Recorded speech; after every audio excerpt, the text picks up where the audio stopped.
So then you said that they put millions of my actions. Should a murderer go to jail for murdering? Absolutely. Should a thief go to jail when he steals? Absolutely. Should a robber pay back the money he robbed? Absolutely. So why shouldn't the white man pay for what he did? That's right. That's right. You'll see just how it feels. Payback is a dog. It's a dog. Payback is a dog. It's a dog. Payback is a dog. It's a dog. Payback is a dog. It's a dog. I'm in a hell of a hole, was never expected to grow. Just obstacles set in the road, that a result of me selling my soul. The story I'm telling is cold, but yet it's what everyone knows. The white man's the devil is known. America was never a home, only a place of captivity, safe facility, hating, disfigure me. They claim that I'm lazy, be killing me. Maybe this slavery draining my energy. 400 years and counting, the trail of my tears is countless. Main fact that I'm here is astounding, but I can't wait till this shit is surrounded. Ready to tangle my king and the angel, be ready to rap. Crack in the sky, nuclear missiles and make it official. I'm capturing every cracker surviving. Put them all in chains where they need to be, slavery for me. And let the whole world see that with them in the cage is safer in the streets. Put the dog on a leash, get resolved for the beast. 144, get the ruler show, we could all be at peace. As soon as the trumpets are sound, your kingdom we busting it down. The only way justice is found, the time for your judgment is now. You'll see just how it feels. Payback is a dog. It's a dog. Payback is a dog. It's a dog. Payback is a dog. It's a dog. Payback is a dog. Look, ain't no remorse in my blood slim. It won't be no compromise. Now it's time to feed the worms. Watch his body turn to flies. I clutch iron while you trust the lies. The next Glock I buy gon' be Gen 5. I get it customized. And sending shots off like farewell.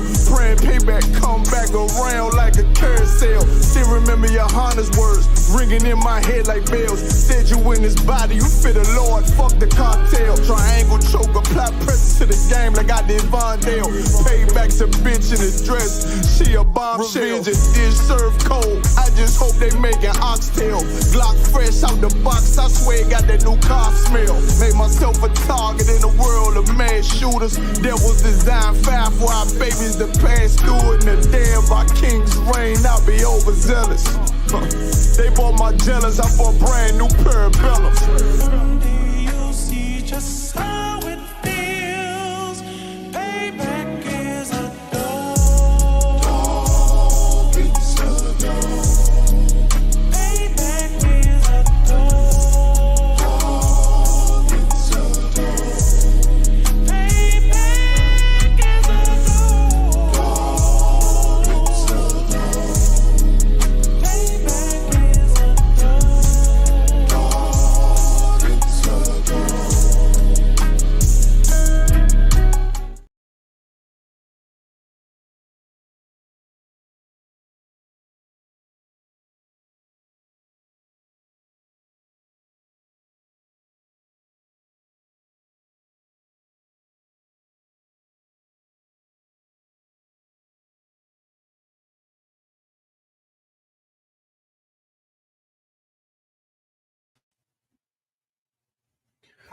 Shalom, shalom, shalom, Israel.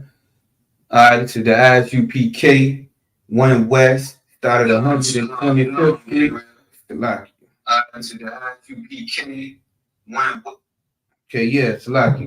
It's the ISUPK 1 West, started 125th Street, Harlem, New York, under the commanding General Yohana.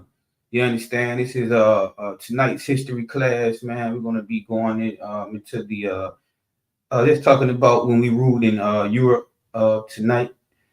things of that nature out of the some of the information coming out of the book, one of our basic books, Nature Knows No Color Line. All right. Okay. Yahweh Bashmi Shabarakatah to the Akim, Yahweh Shema the Thumb Bashmi Shad to the Akwakim. You know what I'm saying? To see everybody tonight. I see we got Akwaf Hadasa in the building, checking in from Norfolk, Virginia. Shalom, Yahweh Shema the Thumb Bashmi Shad, Akwaf Amadah. Shalom, sis. Yahweh Shema the Thumb Bashmi Shad. Young man Trey in the building. How you doing?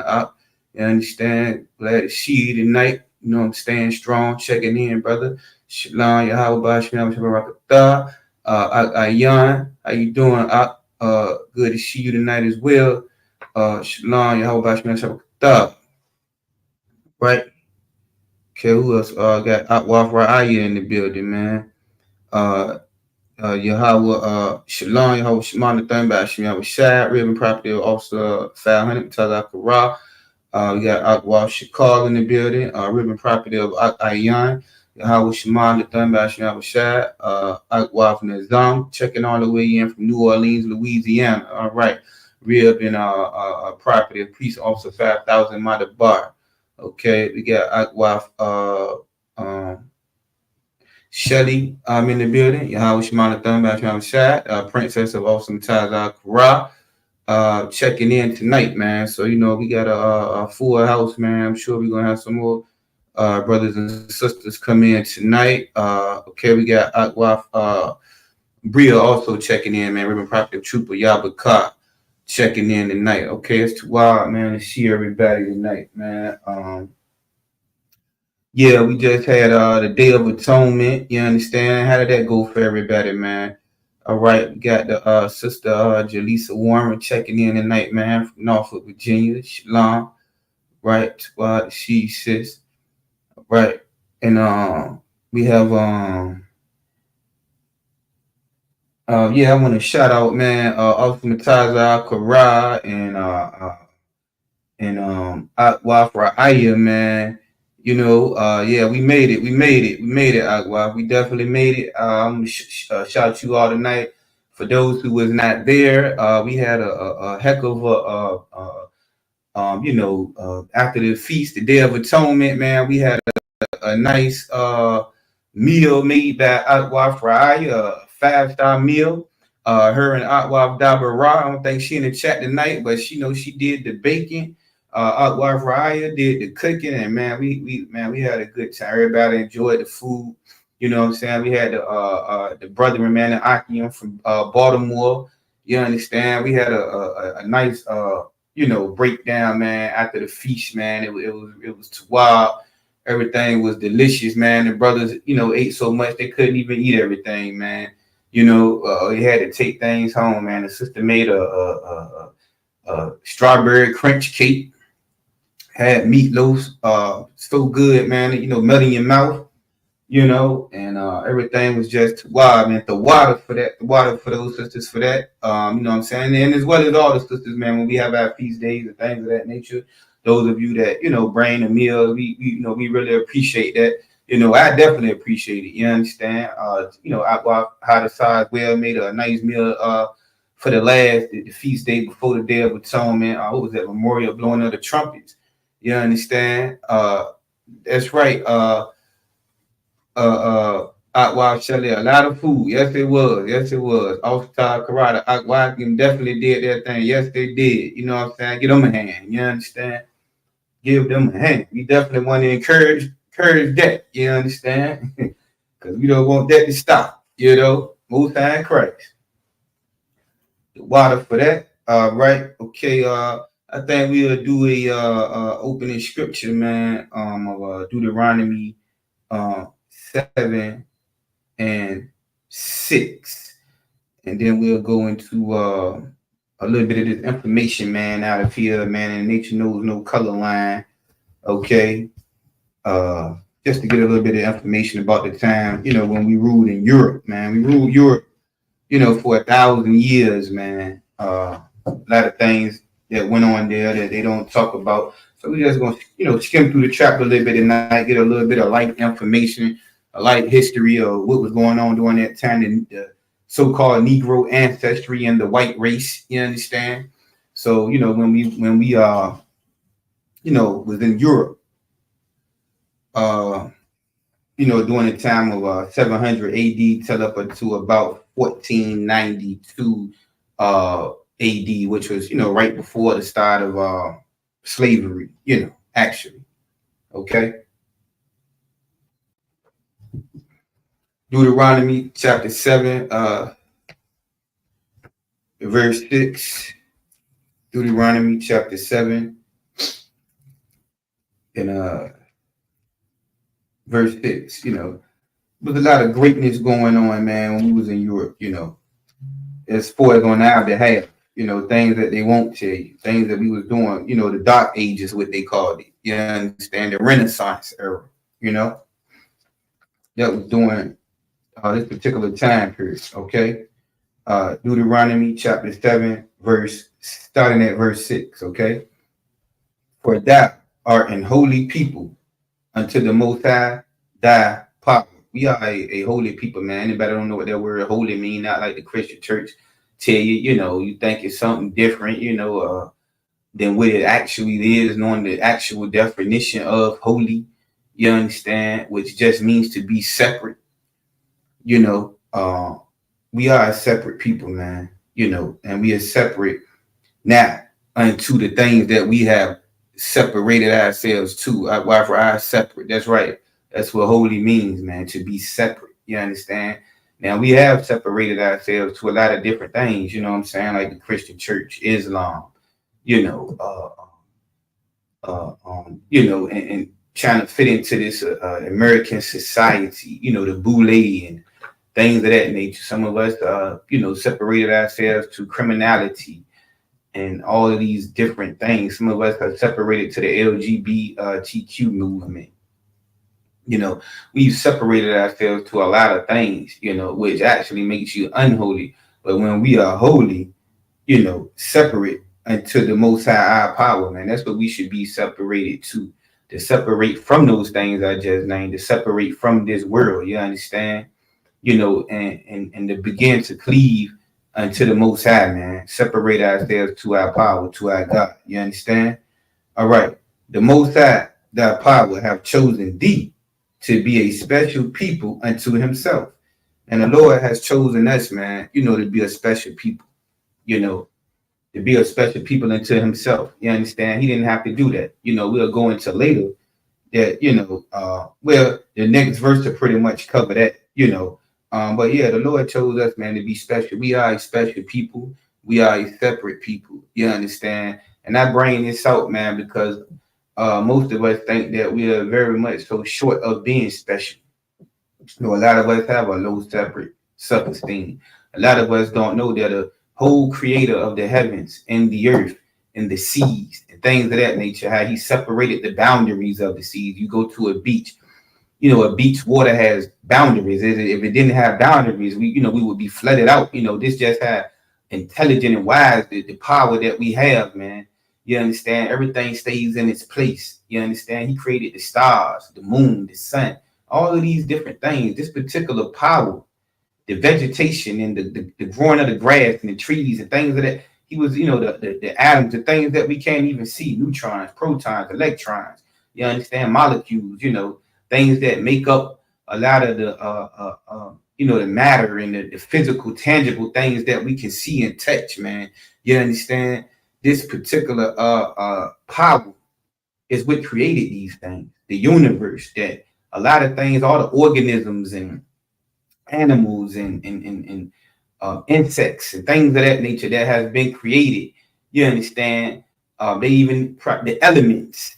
You understand? For us, when it comes to carbon monoxide and oxygen and things of that nature, this particular power, man, has created all of these things, and this power has decided to do what? To choose one group of people. It's 18 nations, man. You understand? And out of those 18 nations, he chose us to be a separate people. He chose the 12 tribes of Israel, blacks, Hispanics, Native American Indians, to be a special people unto himself. You understand? We became his favorite people. We became his pride and joy. We became his everything, man. And we are living so far short of that, and we don't even realize this information. That's why it's so important, man, to get back in here into the UPK, man. You understand, and begin to learn your identity. Take your culture back. Take your language back. Take just who you are back, man. Know that you are a holy people, that you are a special people, and that you was handpicked, chosen. You understand, unto the Most High thy power. You understand? Okay, let's continue on, man. And a shout out as well to Princess Tyler Buff. I don't know if I shouted her out earlier. To Wab, see you tonight, sis. Okay, glad you're checking in. Officer 500, y'all good out. Y'all about to you understand? Checking in from Prince George, Virginia. To Wab, see you tonight as well. You understand? Okay. You know, and let's finish off the last part of verse 6, the last part of the verse. All right. Above all people that are upon the face of the earth. We are above all people, man. You know, that's the key word that you got to look at. Above. We're not equal to, and we're definitely not beneath. This scripture is telling us that we are above all of these other nations. So, I mean, why is it that we're living so low? You understand? Why are we struggling so much? Why are we in constant hell every day? Why do we have to constantly endure, you know, certain things? I mean, you look at the condition of our people, man. We don't look like a special people. You understand? On the outside, we don't look like a people that's above. You understand? These other nations. You know, even in Deuteronomy 28, one of the curses told us that we would become the tail and not the head. That we would become the borrower and not the lender, because we got to go to their banks and borrow from them. You understand? You know, things of that nature, man. We are seem to be beneath them in this society. There's a reason for that. But in all actuality, we are Israel. We are the chosen people of God, man.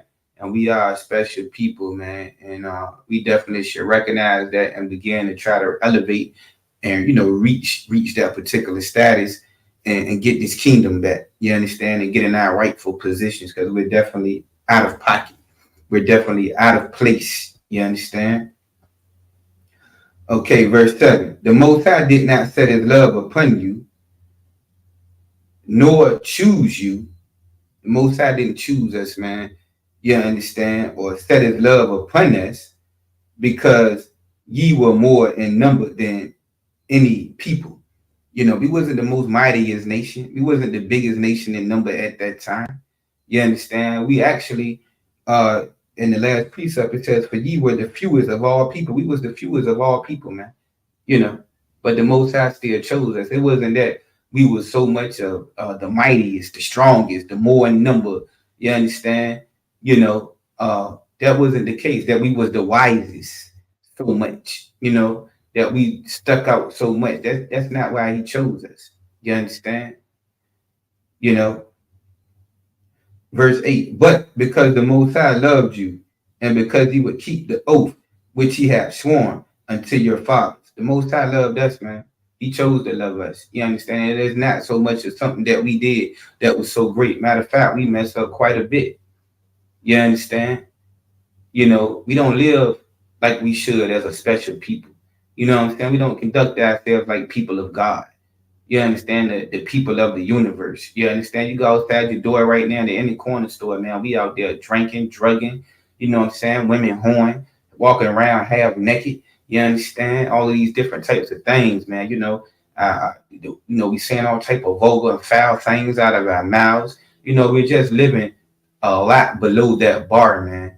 You know, and here that bar becomes set, and we got to begin to live, you know, accordingly. You know, to live accordingly. All right. And the Most High made a covenant with our forefathers. He made an oath, a promise to our forefathers, to Abraham, Jacob, Isaac. You understand? You know, that he would be our God. If it was conditional, though.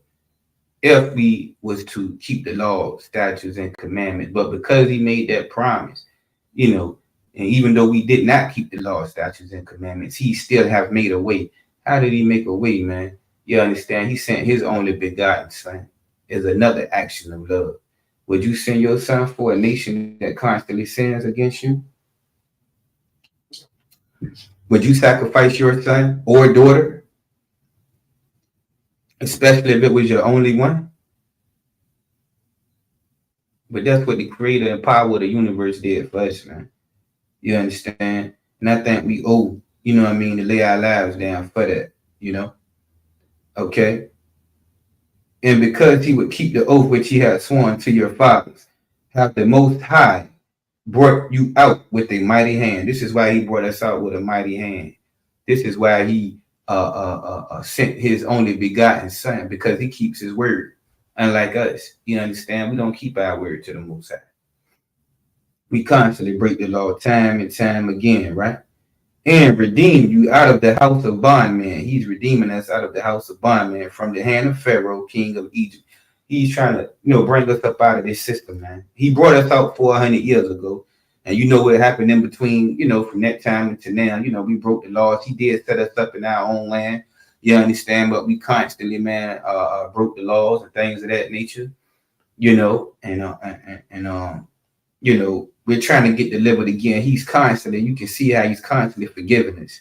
You understand? He's constantly having long suffering with us.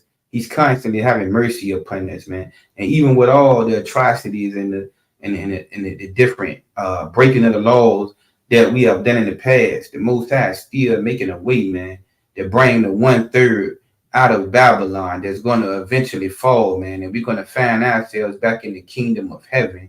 You understand? Where we'll be in rulership. You understand? With the 144,000 we'll rule. This is what we're fighting for.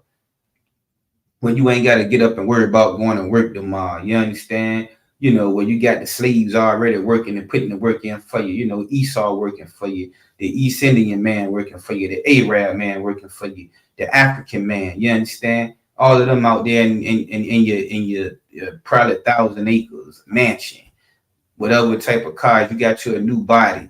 You understand? Things of that nature. Bro, some of you brothers, man, got 5 ribs and they already understand it's not even any type of resistance or anything of that nature, because we've been in this captivity. Everything is going to be understood during that time, man. We'll be in rulership, and this is what we're fighting for. So we don't got to constantly feel the vexation every day. You understand? The constant resistance, the constant friction. You understand? That we feel on a day-to-day basis, the suffering, the things that we go through here in this hell. We ain't got to see our loved ones on drugs no more, man. We ain't got to be locked up in the prisons no more, man. We ain't got to get cancer no more. All of these different things, you know what I'm saying? Atwaf Riley waiting on her new body. I want to shout out Atwaf Dabara, Atwaf Fana. You understand? I see y'all. Yahweh Shema, the Thunba, Yahweh Shai. The water, Atwaf Dabara, when you was in here earlier, you know what I'm saying? For the strawberry crunch cake, did a Tawa job, and the lemon press pie. Everything was, delicious. The water for that, sis. You understand? Okay. Yeah, we are waiting for a new body, man. Indestructible body. Just imagine yourself with a perfect body. You understand? And we'll die out eventually, but we'll die in peace. The death won't be because of cancer, overdoses, just some heart attacks, strokes, liver disease, and all of these different things that we die from today. And we die in such a short period of time. You'll live a long, fruitful life. You'll die to see your great grandkids at your bedside and things of that nature. I yonder bar, no sweat, and these are this what we're fighting for, man. This what we're fighting for. This what we're here for. You understand? Okay. Wi-Fi now, say right, sis. That's right. Oh, you will have it. You know what I'm saying? Let's keep doing what you're doing. Okay, so tonight we're gonna just read a few passages and things of that nature out of the Nature Knows No color line. Okay, talking about our rule and our time in Europe during the so-called Dark Ages, the Renaissance era. You understand? Okay. This book is also going into is what he was trying to say at one time. Race wasn't a factor in the past, as far as dealing with the prejudice like it is now. White supremacy was created, man, so that the white man could use that as a tool to stay in power and things of that nature. But it was not always this way. You understand? But there was different types of prejudice, back in the day, but it wasn't really based on your color so much, as it is now. White supremacy is just a thing, man, so the white man, can stay in power, man. And that's how racial injustice came along, okay? Page 27 of Nature Knows No Color Line, Negroes in Ancient Europe, Greece, okay?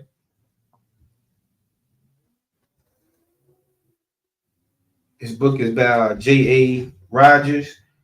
Okay, we're going to read the back of it. Classic work of Black study refuting scientific racism. And Nature Knows No Color Line, originally published in 1952. All right.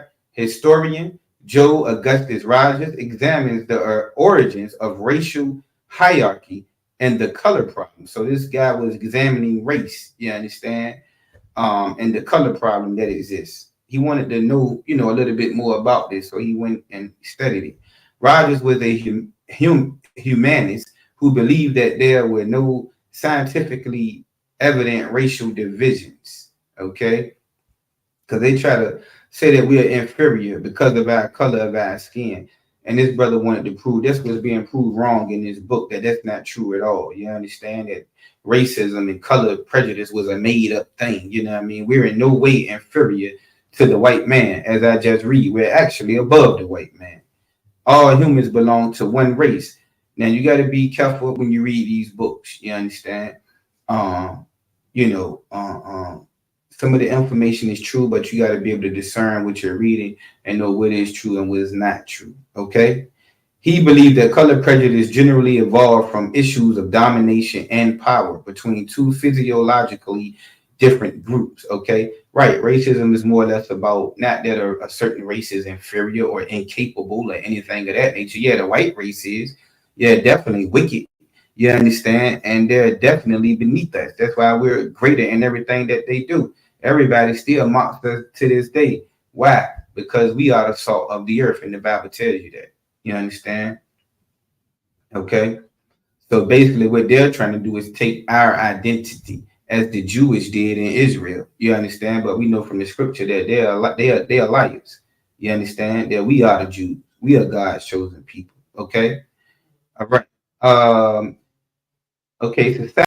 Societies develop myths and prejudice in order to pursue their own interests at the expense of other groups. Okay. This racism thing has been created, man, so that these groups, the white man and things of that nature, could benefit from creating this wickedness in the earth, man, to benefit themselves in order to have power and domination and things of that nature. Okay. Is this the book one from the school's library? Yes, it is. Yes, it is. This is one of the books that we usually we're ordered to read, from the school library. Okay, and it's different information in here and things of that nature that we should that we need to know, and different wisdom and knowledge that we should acquire. Okay, and I'm just bringing out just something small tonight in the history coming from out of this book. Okay. This book argues that many instances of the contributions of Black people have been left out of the history books and gives many examples. All right. Okay. So yeah, this book is talking about a lot of the Black contributions that we had was left out. We was made to look inferior, comparing us to monkeys and things of that nature. We just not able to learn. We're not able to do right. We're like animals, we're criminals and things of that nature, man. You understand? History starts with a Black man, you know what I'm saying? Ayandaba. History starts with a Black man, you understand, is being a slave in a cotton field. Okay? And they're not even really bringing that out anymore. Like talking about to the children that's coming up now. Why? Because they're trying to erase our history. And they want to forget about their inhumaneness, their wickedness, and their savage behavior. Because the white man is the devil that the Bible speaks of. You understand? Let's not forget that. right? I could read some more in the back, but I'm gonna go, a little bit into this now. I don't want to waste too much time. Right. So it says in chapter 3, verse page 27, a very singular fact about color prejudice, where you would expect to find it most, it is least, namely in Europe, homeland of the whites. So what he's saying here is that Europe is the homeland of the whites, and you would think that you would find racism here. You understand? This is like the born place of the white man, Europe. The white man's, quote unquote Esau, Caucasian, European. You would think that racism would have started here, but that's not necessarily true, right? This is true of the most ancient times to the present. And contrary to popular belief, as I shall show, Negroes were in certain areas abundant, right? We was abundant in Europe. Moreover, whites, especially of the upper class, were fascinated by them. So when we were in Europe, whites was fascinated by us. You understand? And we'll go on and get more detail of what I mean by that. Okay? Right? Okay, it says most royal and noble palaces from Sicily to northern Russia had them. We was looked up to in Europe, man. You might remember when President Putin brought out those artifacts, man. We got a book called Russian Icons, and it talks about the black figures, man. We're going to go a little bit more into that from this book, right? And Putin brought this out in the vault that was locked up, that had been locked up. You understand our status and things of that nature in Europe. You understand? Okay, tall, cold black Negroes of magnificent physique, right, were a feature of the palaces of the Caesars as late as 1917. So in Russia, the Caesars, man, they would have statues of tall, cold black Negroes of magnificent physique. Okay, R.W. Wood tells of the great popularity of Negroes with the noble ladies of England, France, Venice, and Spain.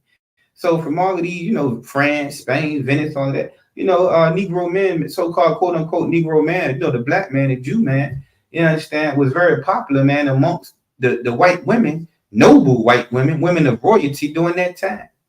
You understand? Okay. And let's continue on. Let's see where we at now. All right. Okay.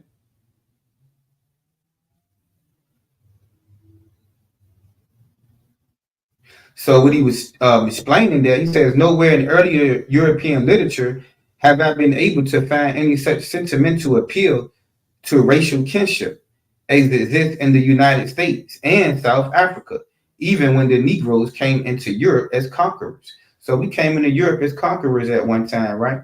And what he was saying was that he wasn't able to find, any racism in Europe like it is here in America. You understand?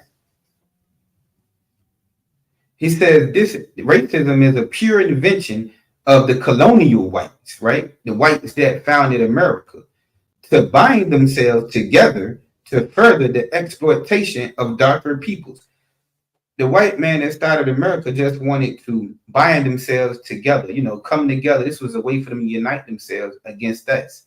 You understand? So that they could do what? Exploit us, to dominate over us, to make money off of us, to create what they created, which was slavery. What was it? Chattel slavery. That's what white supremacy was all about, man. You understand? This wasn't something that always existed. You understand? Colonial whites, meaning American whites, George Washington, all the first founders of America, they the ones created this racism and things of that nature. Okay? Let's continue on. Whites oppressed other whites in Europe as cruelly as they later treated Indians and Negroes in the New World. Okay? So here it is again. Our Indian brothers, the Northern Kingdom tribes. Whites would oppress each other in Europe, right? Before they began to oppress us, and they was cruel to each other. You understand?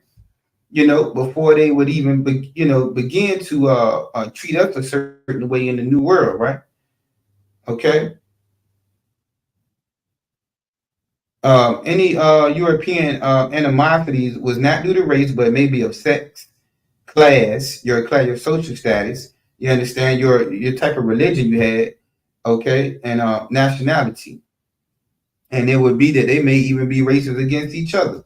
You understand? Okay. All right. Everything, however, bad and shameful that whites of the colony said about Negroes can be equaled by what white men said about white women. Okay.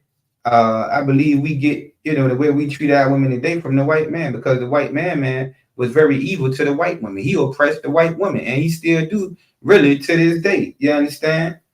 It says here, this is what the white man would say about his woman. Okay, let's get some of the things that he would say about his woman, or what he thought about the white woman. It says throughout Christian Europe, generally, women was considered an evil. A white woman was considered evil in the eyes of a white man, a Christian white man, an enemy of faith. She was an enemy of faith. A common saying was, woman is the gateway to hell. So the white man hate the white woman. You understand? And he teach us to hate our women. And you see why he's so has that homosexual behavior that he has. He actually hates the white woman and believes she's evil. You understand? Okay. It says all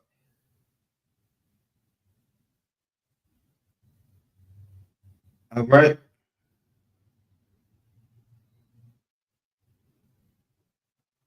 Yeah, they said a lot of atrocious things, man, about women. You understand? The white man did. All right. It says in the matter of religious prejudice, Christians were thrown to lions in Rome. Right. When the Christians came to power, they tortured not only non-Christians but other Christians. Henry VIII, head of the Protestant Church of England, sent over 70,000 Catholics and other Christians to the stake. His daughter, Bloody Mary, a Catholic, burnt or beheaded even more Protestants. The Jews in Europe were hounded, harassed, massacred. Okay. In Spain, a Jew who had carnal intercourse with a Christian woman, though she were a prostitute, was killed. All right. Under the Pope, the penalty for the same was the loss of a leg. Okay. All right, let's go on. Okay. On the other hand, persecution is based on the simple difference of color was extremely rare. Okay. Even though in parts of Europe, Negroes were proportionately as many as in any of the large northern cities of the United States. All right. Prejudice against Negroes and Negroids did not develop, even though the latter came in at times as invaders. All right.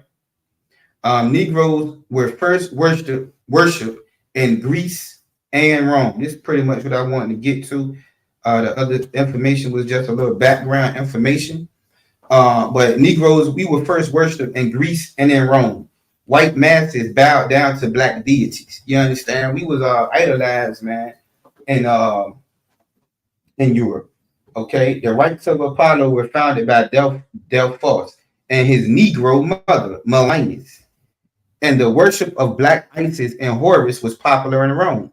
So Isis would have been like, Mary, and Horus was baby Jesus, but they were black deities. And these white people worship these black deities in Europe, you understand?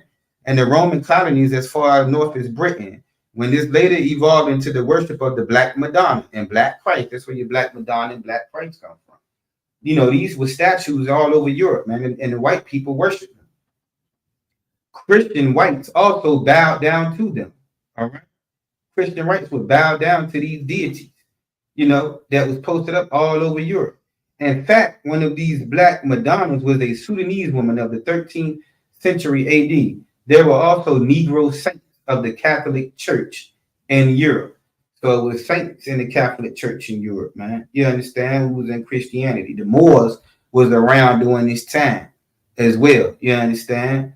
And we were in power. We did rule certain parts of Europe. I believe it was Spain and Portugal from, like I said, 700 AD up into 1492 AD. Okay. All right.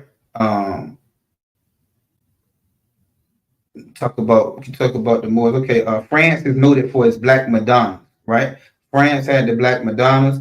Uh, says of the black mother of Rockamador, ancient Negro goddess, Soul Livia.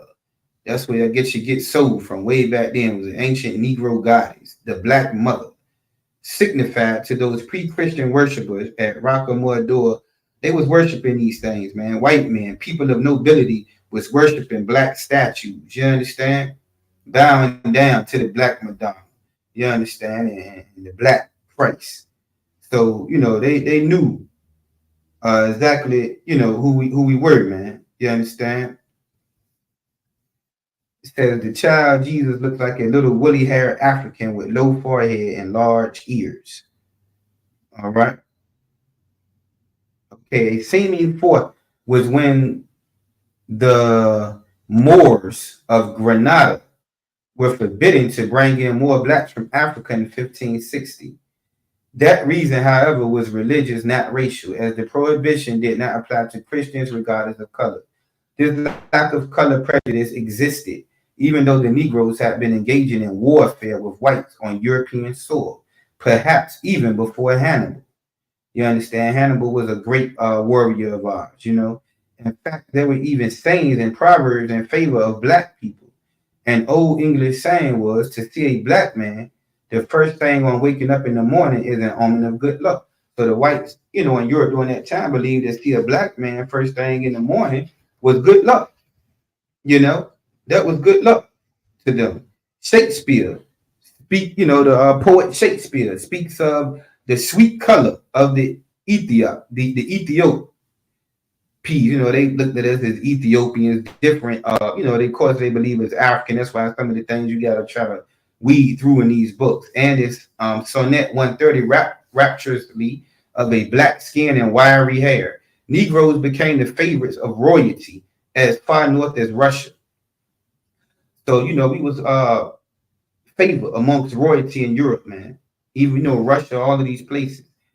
Negroes, as was said, were deified in early Greece. In early Greece, we was deified. We was made gods amongst these whites, man.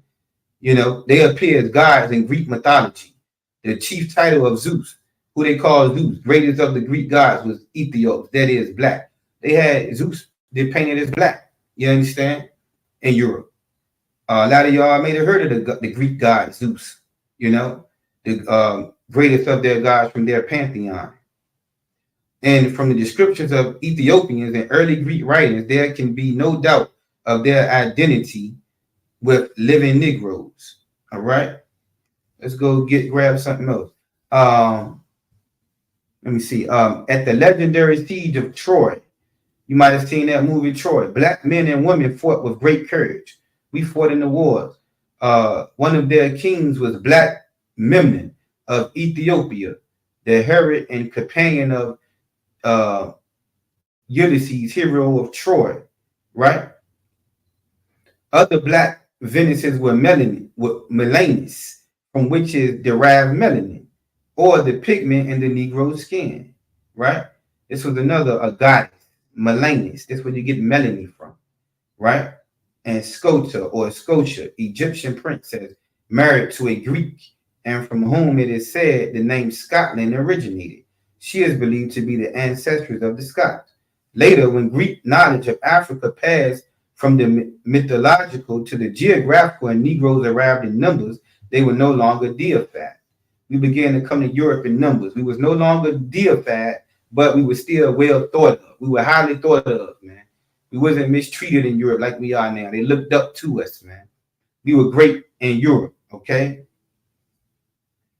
Herodotus said the Ethiopians are the tallest and handsomest men in the world. Black men was looked up as being the tallest and handsomest men in the world during that time. It wasn't bad to be black during that time. And that the kings were chosen for their height and strength. We had height and strength, and we were chosen for that. In the Vulgate or Greek edition of the Bible of about 270 BC, they are mentioned as a nation tall and of glossy skin, a people terrible from beginnings onward. We wasn't nothing to play with, man. We was noted as being tall or glossy skin. We was they idealized us. You understand? A nation that is sturdy and tread of down. Right? It was a sturdy nation. Okay. They said we Negroes was the first established country on the earth, and the people were the first who introduced the worship of the gods and enacted laws. Of course, we know that to be worshiping a lot of gods, things of that nature. But yeah, Lucian says that the first astronomers were black. Astronomy and things of that nature. It tells you about that in Babylon and Timbuktu, the math and things of that nature that we was into. So the whole point of me bringing all of this out, geometry, astrology, geometry, astronomy, all of these different things, man, we were into, okay? And we brought these things, man. We was doing these things in Europe, different sciences and things of that nature. They looked at the statues we made. They still finding these statues. They're still over there. A lot of times when they're digging up, they find a lot of black statues everywhere. Matter of fact, here goes some there. Greek artists and designers of smaller objects were clearly fascinated by Negroes. They were fascinated by us, right? The popularity of the type was tremendous. Okay. Yeah, they made coins, man. Let me see. The popularity of the type was tremendous and is attested by a wealth of statues. There's lots of statues of us over there in Europe, vases, engraved gems, different coins, lamps, weights, finger rings, earrings, necklaces, and masks from classical sites, right? Incidentally, she describes the Negro almost always as slaves, but since the ancients had such contempt for slaves, would they have had them on their personal ornaments and on their coins? So what they're trying to say, like we were so much slaves, in Europe, and we come from nothing. Then how come we was on the coins, the things of that nature? This some of the stuff, the coins and the images. You can see these images here. We was engraved on some of these coins. These are some statues, and things of that nature. These are black people in Europe. Okay. All right.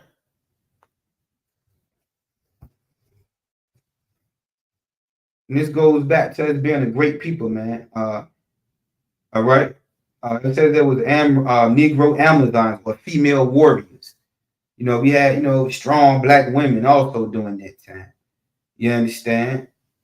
Artemis, their goddess of chastity, who was identified with Diana of the Ephesians, is sometimes shown with Negroid features. So Diana, who we be talking about, who the world be trying to worship, like they talking about Kamala Harris, trying to lift her up. It was said that a lot of black men is not voting for Kamala Harris. Why? Because she's been lifted up, and black man is fighting against that woman power thing. They fight if she get in, and then the things that she did to a lot of black men too, as being a prosecutor in California, she locked up a lot of black men, and a lot of black men is trying to vote for Trump, even though we don't care who they vote for, right? But then black men is not voting for Kamala, man, because she represents the destruction of the black man. You understand? That woman feminist power movement. If she get in the chair, man, you understand? And the black man is really getting tired of being, oppressed by the woman. This is the worship of Diana. Okay, but they even identified Diana as a black woman during this time. The same way they trying to lift her up now. They did it back then. The worship of Diana. They made a lot of money from the worship of Diana. Okay, that's a whole nother thing. But that's in the Bible as well.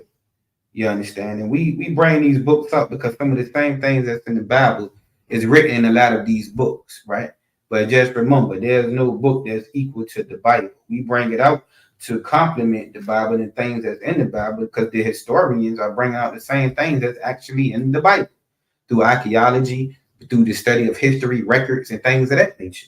It complements, it validates the truth of the Bible. Okay? This is why we get these books and things of that nature to get into deeper history and to show and compare the same things, that's in the Bible. Right? You got some more goddesses, more statues here. Right? These are black people in Europe. Okay? We wasn't crackheads and monkeys and, people of a lesser value. That was not us. Okay, we were a great people. You know, the white man, they made statues of us and worshipped us. You understand? They looked up to us. The white women looked up to the black men in Europe. We were doing great things in Europe, bringing, uh, uh, science, astrology, astronomy, math, different things of that nature. We were looked at as gods in Europe. Okay, during the Dark Ages, during the Renaissance area. Okay, where we reigned for 1,000 years. All right, the years 700 AD to 1492 AD. All right. Now, get a little bit more, and then we'll go to the scripture. All right. Uh, Now it says, Circe, famed for her magical powers, is represented as a Negro woman. So these white people would make these goddesses and gods, right? And they would make them into black statues and worship them because they looked at us as gods during that time. All right. Okay. Greeks and Ethiopians made it without. Okay, we don't need that. Cannot find. All right. Okay. The Greeks thought Negroes very interesting looking people and were amused at their woolly hair, but they show no trace of color prejudice. All right. There was no prejudice to what he trying to really, bring out. Okay. There was no prejudice during that time towards black people. All right. Okay.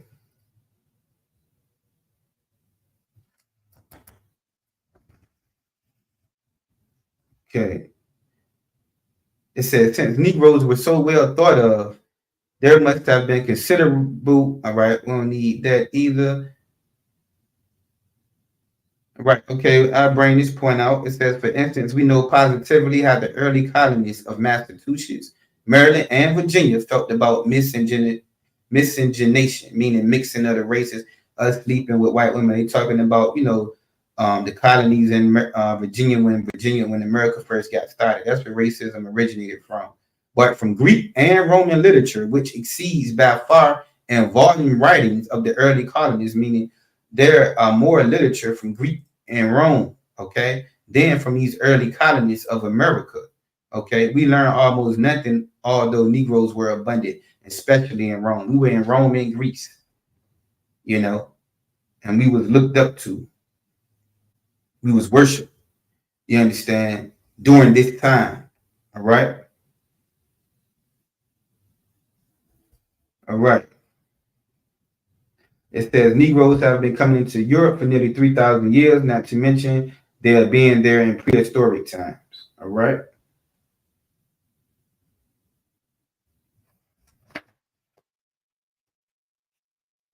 Now you're talking about the Black Madonna again. The worship of a Black Madonna as the mother of the human race goes back to the dimmest antiquity, it seems.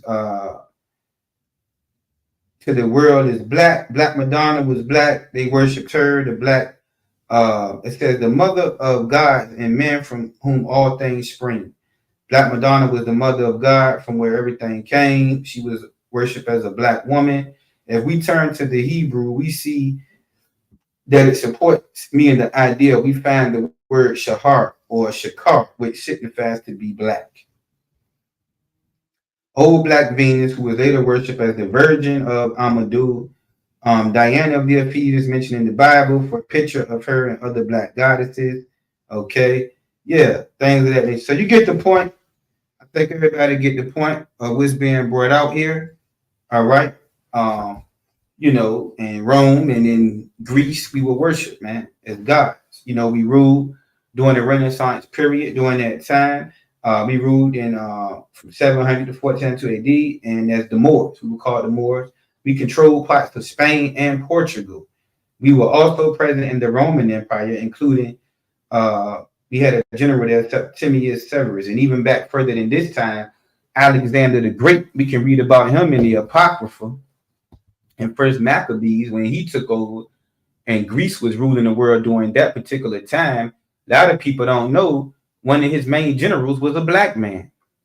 You understand? Alexander the Great, when he conquered the world during that time, one of his main generals was black. It also says it in here, you know. And yeah, man. So a lot of us thinking, you know, that we are less of a people. They don't start the history back here. That's why this guy brought this book out, trying to say that a lot of the contributions that was made by quote unquote Negroes, so-called blacks, you know, the Jew, man, is not brought out. They don't bring out our contributions. They don't bring out that we ruled Europe. They don't bring out that in Greece and Rome we was looked up to. You understand that they made statues of us. They engraved, made money coins with our faces on it, and they worshipped us. And we was looked at as gods to the white man. The white man bowed down to us. There's nothing new with the white man kissing our boot. They was doing way more than that during that time. You understand? So I just wanted to bring out the greatness, man, of our people. And that was just that one particular time period. This time period we're talking about is the Dark Ages, the Renaissance era, okay? Now we can get into a little bit of scripture, all right? We can get into a little bit of scripture, okay?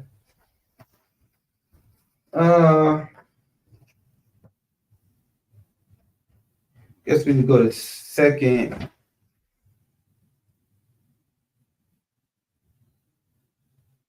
Ezra 6 and 54.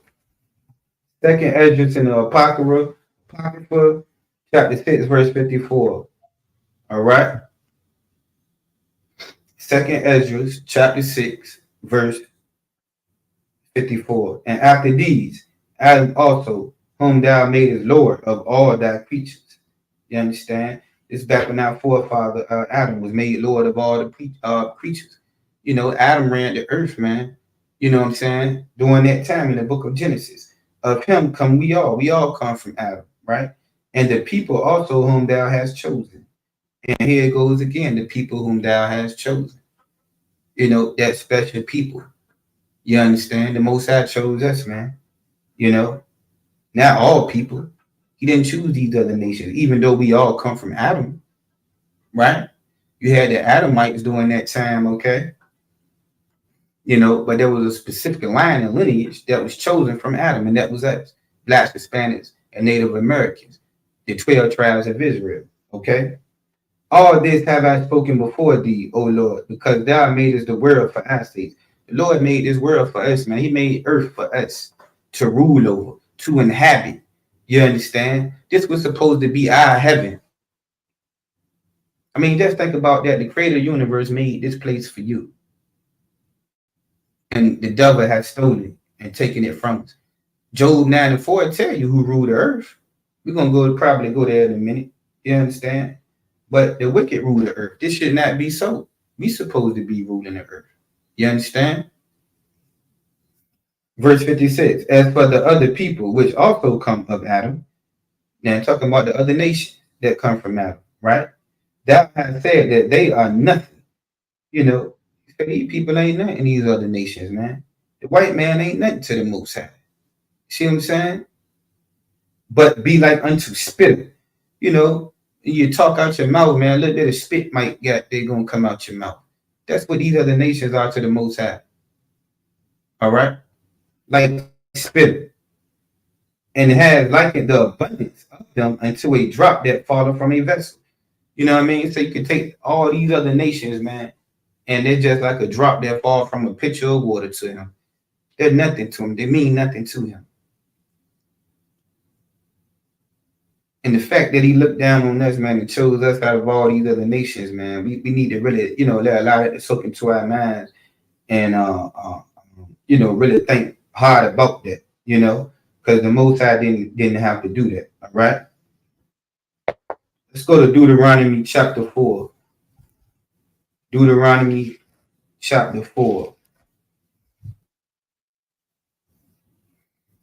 Deuteronomy chapter 4.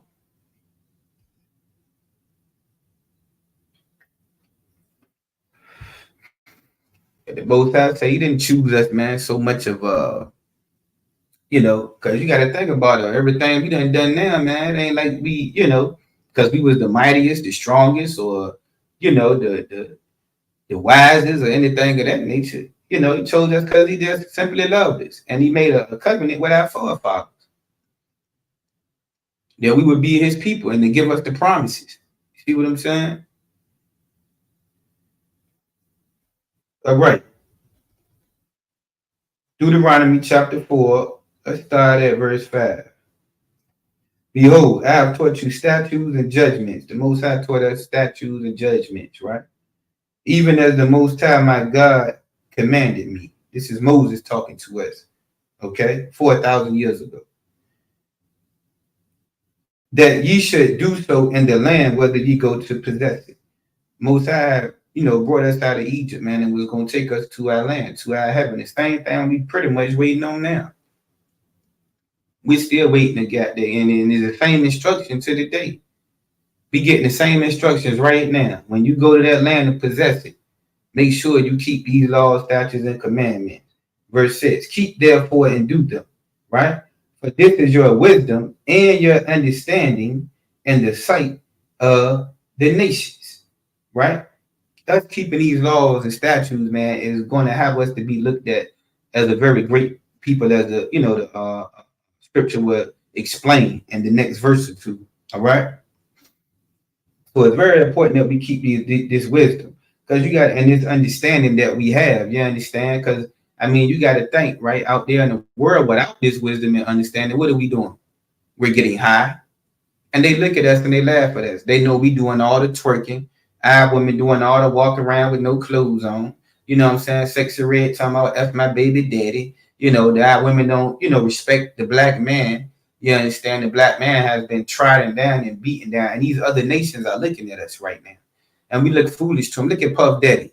You know how he's being displayed in the media right now.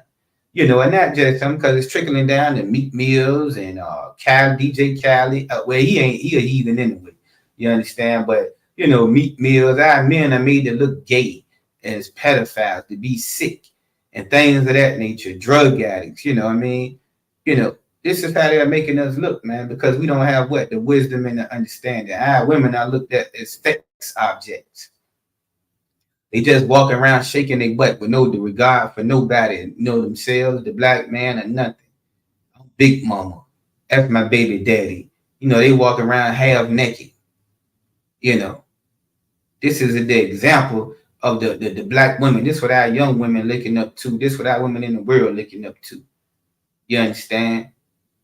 You know, I don't need a man. This and that.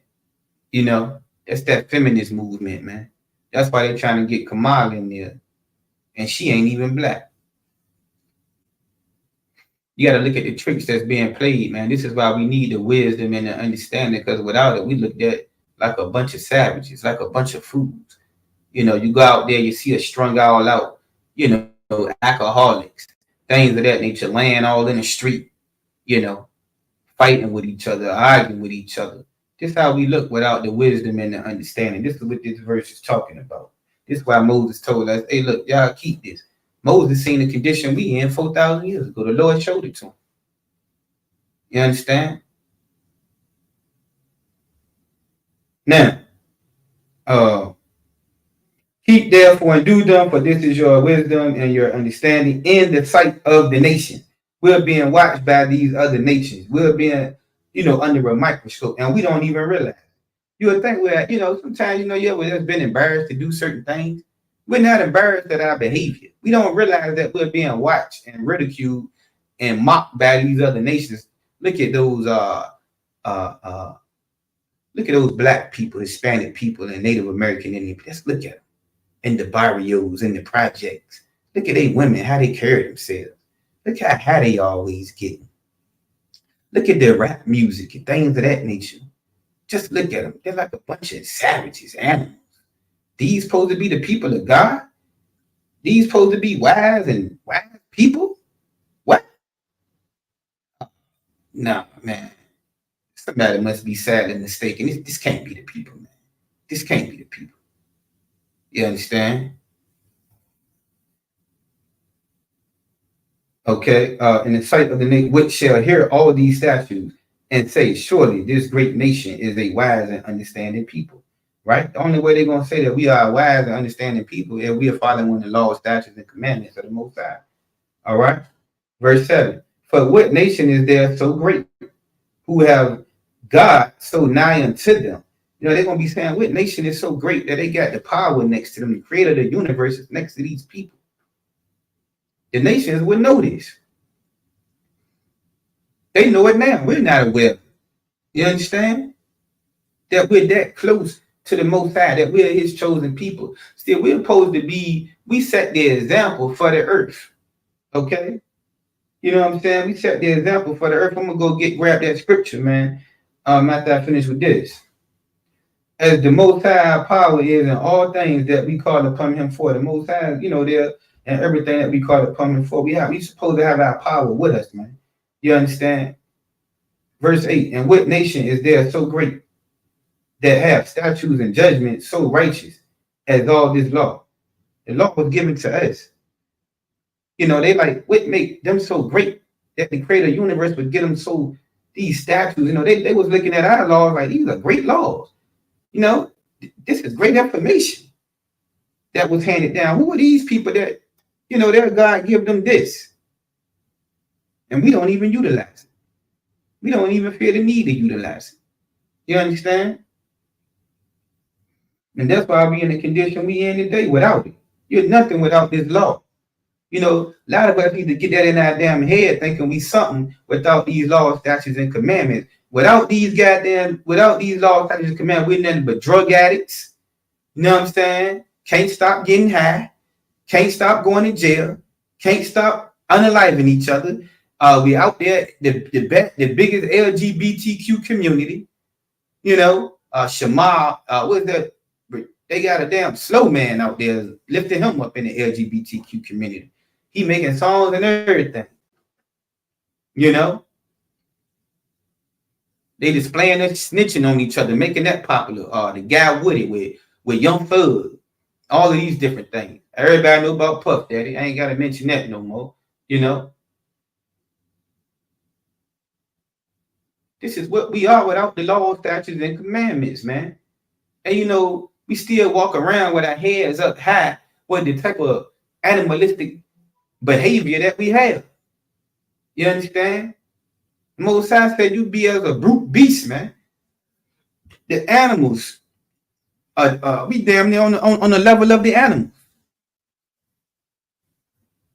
with the behavior we have, man. We should be ashamed of ourselves. You know?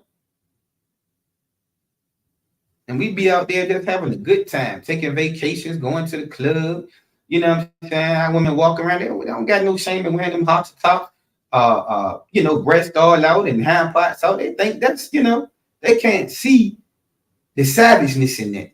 They should be embarrassed to be like that. They don't see the value of having their head covered and having a nice, elegant dress on and things of that nature, having themselves covered up. They don't see the tenderness and the delicateness in that. They feel like they got to be half naked.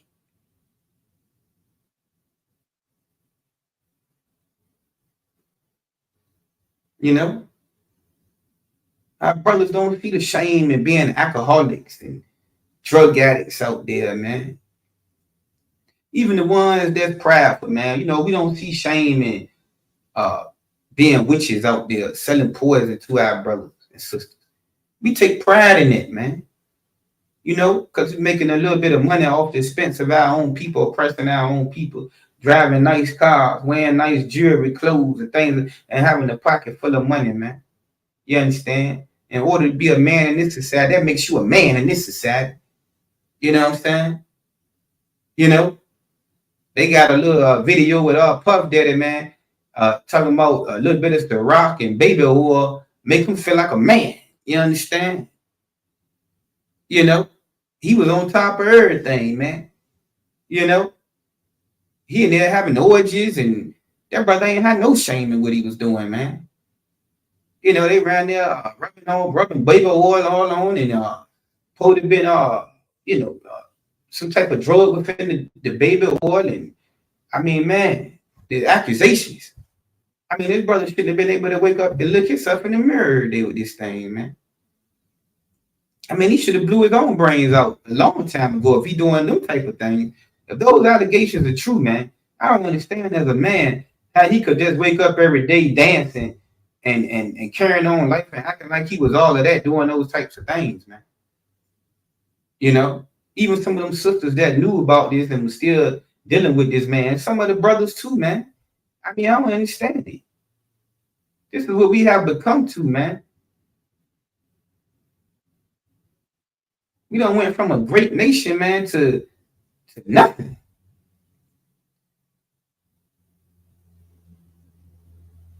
And we trying to come in here in the ISUPK, man, under the command of Junior Hunter and get back to where we was at. We got a long way to go. You know what I'm saying? But thankful to the Most High, man, that He have seen compassion and life right is horrible. It is. When you really just sit back and think about it, it is very horrible. We should be a goddamn ashamed of ourselves, man. And this is why, man, the ISUPK is so important, because you got brothers, priests, and prophets of the Lord stepping up, man, to try to wake our people up out of this despair that this oppressor has us under, man. To bring that shame on us for what we're doing. They get us to wake up, you know. I mean, yeah, we got to do better. We definitely got to do better. You understand? But it starts with us as individuals, you know what I mean, beginning to do better. You understand? And that force and uniting together and that force and power, man, can reach out to so many of our brothers and sisters. You understand? And we'll be able to save many, man. We'll be able to get that 1/3, man. And we'll be able to, you know what I'm saying, pray, man, send them prayers up and get Christ back up here, man, to get us up out of this hell, man. You understand? And to get us back to our rightful position, you know? Okay. Verse 9, only take heed to thyself and keep thy soul diligently. Keep yourselves diligent. Take heed, man, to yourself on a regular basis. Do self-examination all the time. Stay on top of yourself. You understand? Because Satan trying to, you understand, get us back to that lower state. You know what I mean? Lest thou forget the things which thine eyes have seen. See? You got to be diligent with this thing, man. You know, constantly doing self-examination, or, you know, you will be right back. You understand? And lest they depart from thy heart all the days of thy life. These laws, statutes, and commandments, man, could leave your mind all the days of your life. See what I'm saying? But teach them thy sons and thy sons. We're supposed to be teaching these things to our children.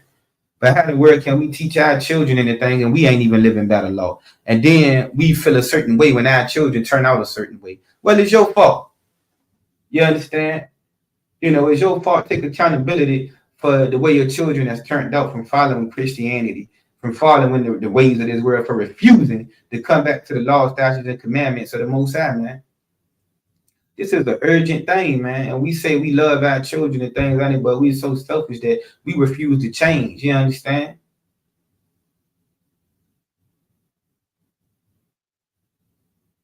And, you know, we are being oppressed by a lot of, you know, brothers being oppressed, because we feel like we got to reach a certain bar, man, scrambling in this hell. You know, every brother ain't going to be able to, you know, get to that. You know, that's why brothers doing so many things trying to achieve a certain bar.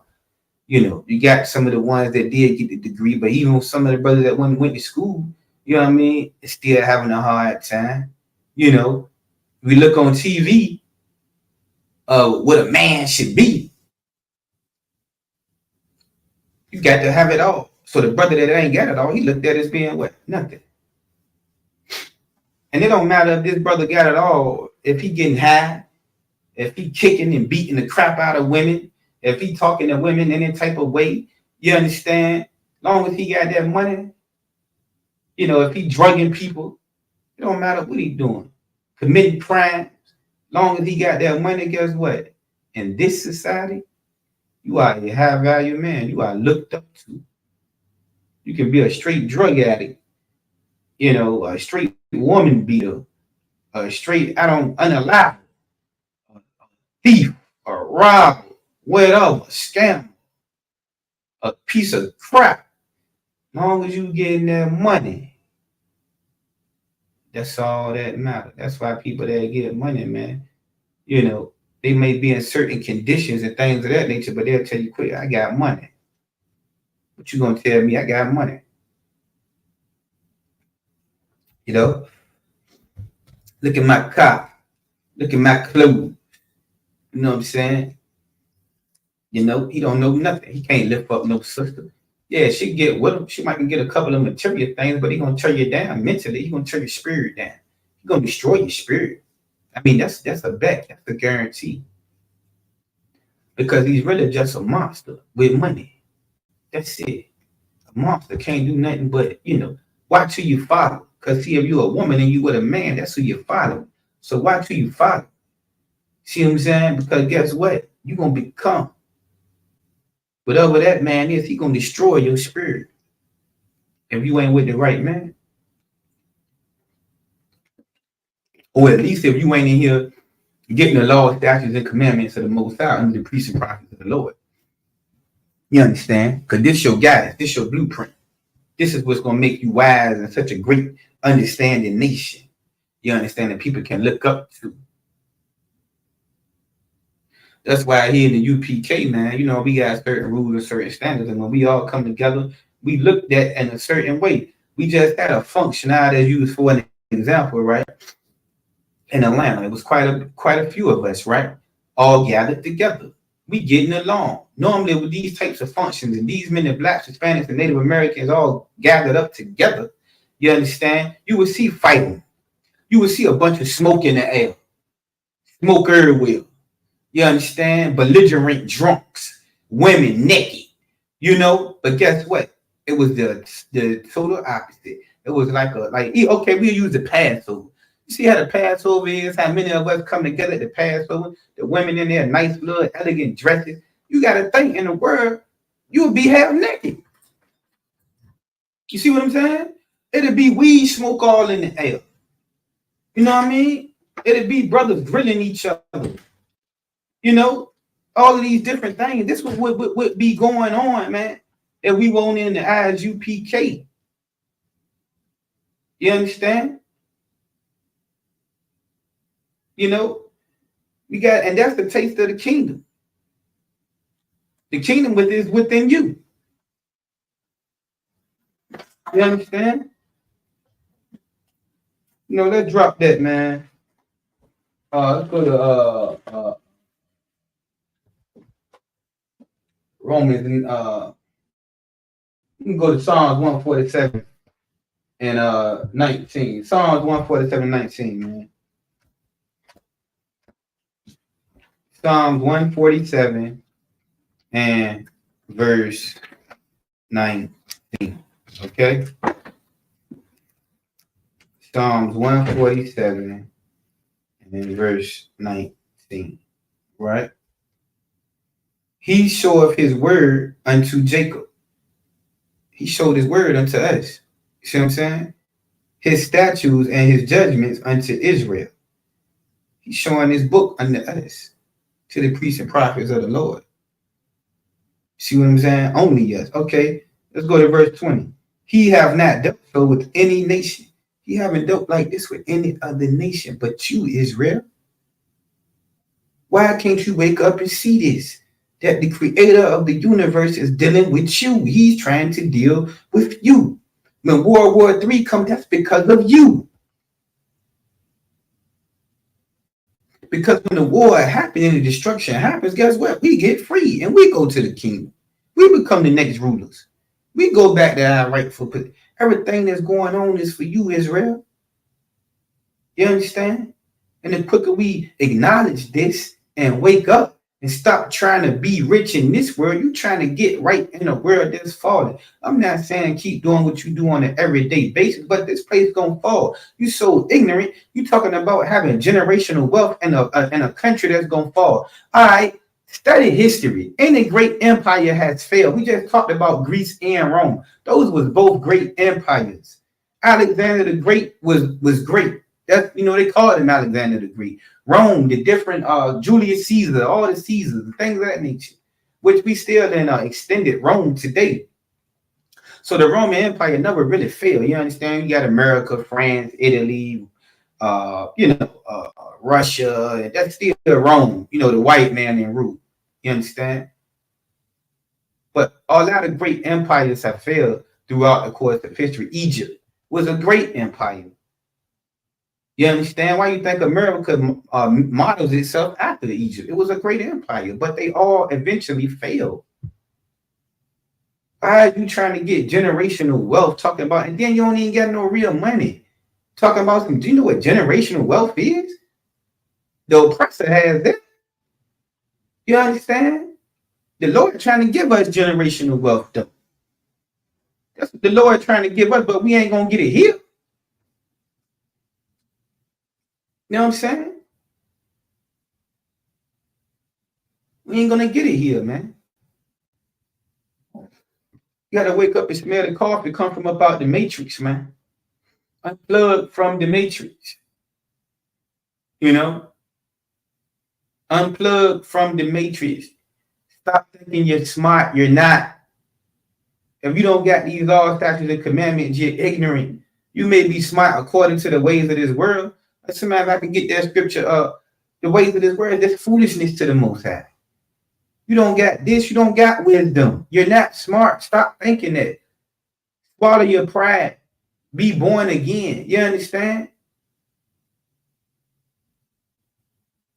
Just shut your mouth and listen. That's what you do. Get some real knowledge for a change. I have to do the same thing.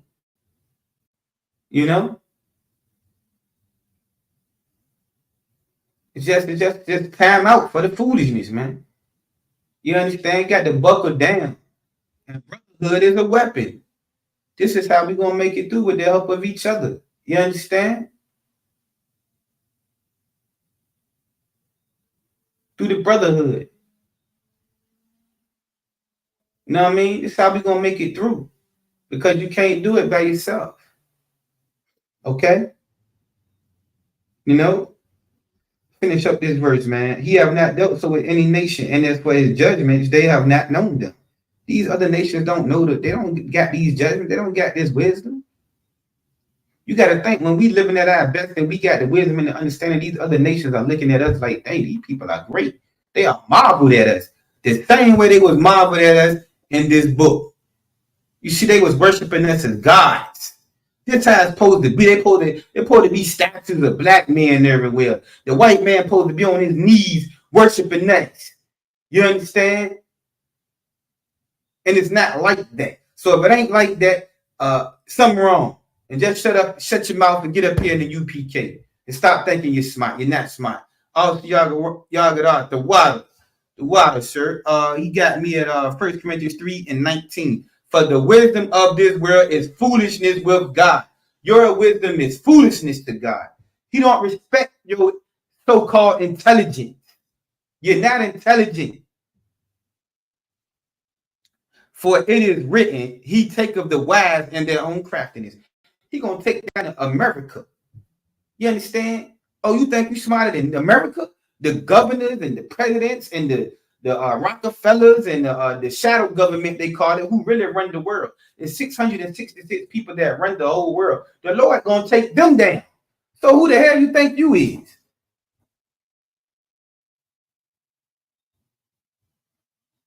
He just took Puff Daddy down as an example to everybody. So who you think you is? Who do any of us think we are? We need this, man, to be anything. We need this.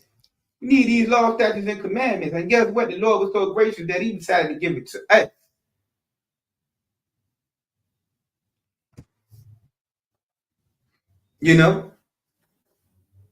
Need to stop playing, man. You understand? Got to buckle down and get serious. And get in this truth. The Lord is giving us a great opportunity here, man. But I know what it is. I know what it is. You don't want to stop what you're doing. You got a greater opportunity in the world. You think that's something. You so smart. We can't put down the small things, man. Can't even put down a pack of cigarettes. You understand? We let a pack of cigarettes stop us from goddamn getting the kingdom. We let a pack of cigarettes stop us from getting this knowledge, wisdom, and understanding and becoming great. And guess what? All of it here for you, all you want. All you want, all you can stomach. You understand? We ain't even scratched the surface yet. You understand? All the wisdom and the knowledge you can handle. Right in the palm of your hand. You understand? Right in the palm of your hand, man. You know. Okay. Now, I wanted to go here for some reason. Oh, you know what? I missed it in this book, right? But I'm gonna just bring it out. Take my word for it. It was talking about Christ, right? Inside of this book. Okay. It was talking about Christ. And this guy, J.A. Rogers, knew that Christ, he described him as being what I'm about to describe him as in this particular scripture, which is in the Bible. I'm bringing this out. Why? Because a lot of the information that we're talking about, the historians, they know this. Okay? Which the information in some of these books is making this, well, this valid anyway. So I ain't gonna say this making this valid, right? This is making this valid, okay? But a lot of people think that this is some BS. So this is why we go to other references and sources, right? To prove what's already in here. Okay? It's talked about how Christ looked in here. And they was worshiping him. And then how they changed it to look like something else when the Christians took over. Well, not the real Christians, but the popes and things of that nature, when they started to change things during this time as well. Okay. That's when a man came from up out of the dark ages. You know what I'm saying? They whitewashed everything. Those black statues and black gods and the information that we're talking about, they whitewashed it. They took the real Christ that was being worshipped, and they knew how Christ looked already. Then they came with this Caesar Borgia thing and changed them. Because that became the face of Christianity. All right. For those who may not know, let's look at how Christ really looked. Isaiah 53, verse 2. Isaiah 53, verse 2. Let's see how Christ looked, man. Let's see how Christ looked. Isaiah 53, verse 2. All right.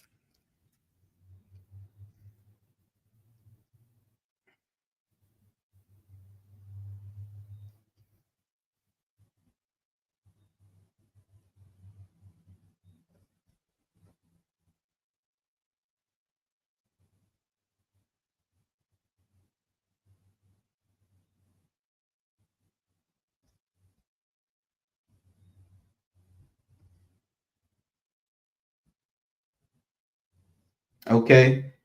All right. Isaiah 53, verse 2. I believe it's another verse 2, but we're going to read this one, right? Okay, it says Isaiah 53, verse 2. For he shall grow up before him as a tender plant and as a root out of a dry ground. Okay. He have no form nor comeliness.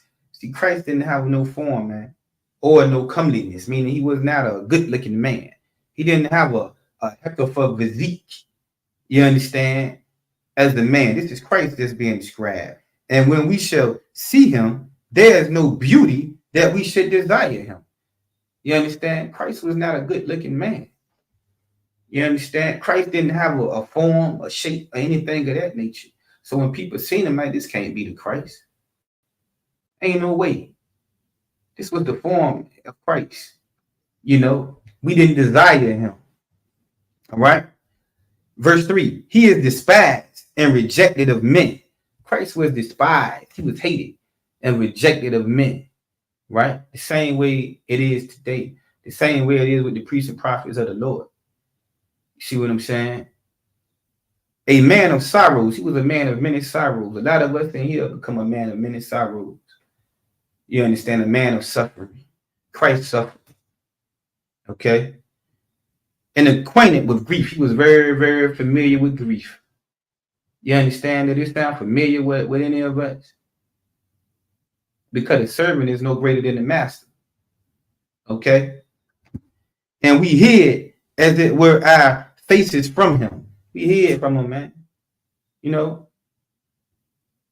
know, he was despised, and we esteemed him not. He was despised. He was hated. Christ was hated, man. We didn't take a liking to him, man. You know what I'm saying? We didn't take a liking to him. You know what I mean? You understand? Yeah. No, that's why I tell you, my son, when thou come to serve, Ecclesiastes 2, verse 1. My son, when thou come to serve the Lord, prepare thy soul for temptation. You understand? Prepare your soul for temptation when you come in here, man. Prepare yourself to be taken through the fire. You're going to be proven in order to get this kingdom, to get back to this greatness. Okay? Because when the Lord already gave it to us, man, we didn't appreciate it. You understand? You know, that's the condition of the battle. And I got to find that too. You know, see, when Adam came, right, the Lord gave us paradise at that time. We had everything. You know, we had everything.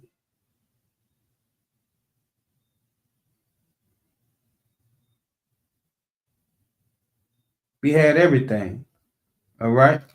But what did we do? We allowed that snake in the garden to trick us up. You know, we allowed that snake in the garden, man, to trick us, man, and take us out of heaven, to take us out of paradise. That's why we got kicked out of God. We got kicked out of paradise. See what I'm saying? Now you can get it back, right? You can get back to that greatness, okay?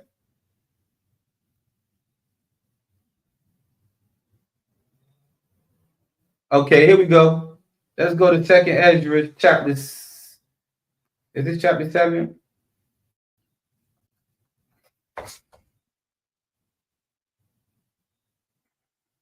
Okay, Second Ezra, chapter 7, verse 7. Second Ezra, chapter 7, verse 7. Okay. The entrance, therefore, is narrow. Now, you know, it's narrow now, the entrance. They'll be able to get to where we want to get to. It's hard to get through a real narrow entrance. You know, it's easier to get through a wide one than it is a very narrow one, right? And it's set in a dangerous place to fall. Okay? The entrance is narrow and is also set in a dangerous place, right? Like as if there were a fire on the right hand, and on the left, a deep water. So I'm going through this narrow entrance. I'm trying to walk through this narrow entrance, right? And on my right hand, right, is fire. If I fall to the right, I'm gonna burn. If I fall to the left, I'm gonna drown. You understand? Verse 8. And one only path between them both. There's only one way. There's only one way to get clean. There's only one way to get to the Father. You understand? And that's through the ISUPK, man. That's through this what Christ said. You understand? There's only one way to go. There's not many other ways to go. You got these fake Israelite groups. People thinking they're going to get there through Christianity, through Islam. You understand? Some people think they're going to get there through getting high. Some people get high, man, and they just become so, I've seen God, you know. They know so much. Get high and go into the quasar. You know what I mean? No. You ain't going to get there that way. Sorry. You understand? Okay. Only one path between them both, even between the fire and the water. So between that fire and that water is only one path, so small that there could be but one man go there at once.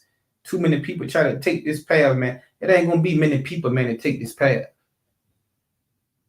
It ain't gonna be many to take this path. It'll take a special chosen people. You understand? Even though just because you the children of Abraham. The Lord can raise up stones to worship him. Don't think, oh, I'm a Hebrew Israelite, that's enough. No, that ain't enough. See what I'm saying? You got to keep them law, statutes, and commandments, man. You got to go through that fire. Verse 9, if this city now were given unto a man for an inheritance, if he never should pass the danger set before it, how shall he receive his inheritance? Verse 9, let's read that again. If this city now were given unto a man for an inheritance, this city was going to be given to a man for an inheritance, man.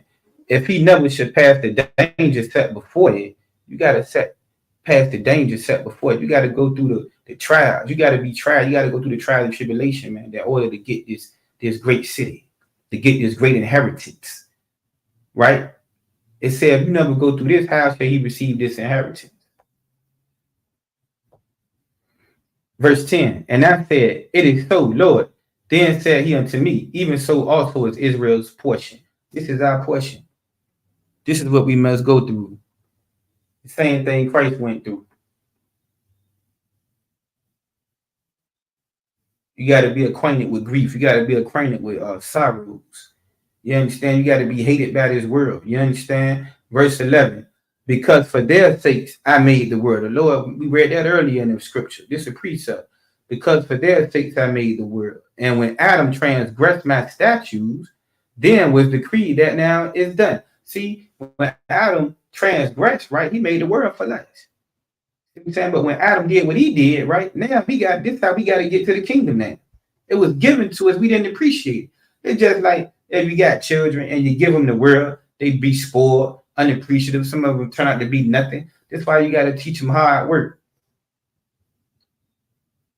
So we got to go hard. We got to work, man, to get this kingdom. You understand?